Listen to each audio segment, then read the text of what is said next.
Mengawali informasi pertama pemirsa, Komisi Pemilihan Umum Kabupaten Oku Selatan mulai melakukan rapat pleno terbuka rekapitulasi hasil perhitungan perolehan suara. Pleno ini dijadwalkan berlangsung selama 3 hari.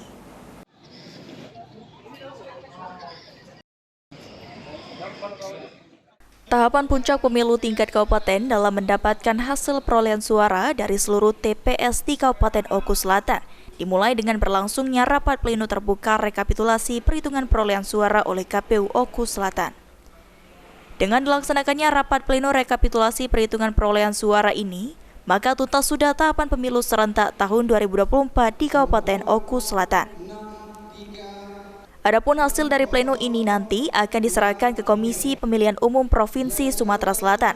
Selanjutnya akan dilanjutkan ke KPU Pusat untuk penetapan.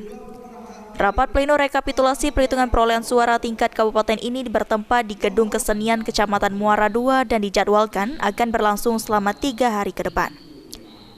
Pleno rekapitulasi ini juga dihadiri oleh 19 panitia pemungutan kecamatan atau PPK, Bawaslu Kabupaten, Panwascam, para saksi partai politik, saksi capres-cawapres, dan saksi dari calon anggota DPD.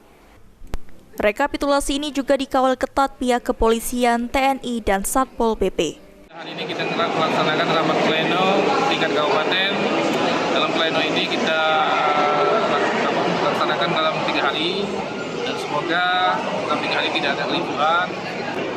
Jumlah 19 kecamatan akan per dapil kita hitung, mulai dari dapil 4, dapil 3, dapil 2, dan dapil 1. Kenapa dapil 1 terakhir? Karena dapil 1 paling banyak jumlahnya. Sri Fitriana, PAL TV.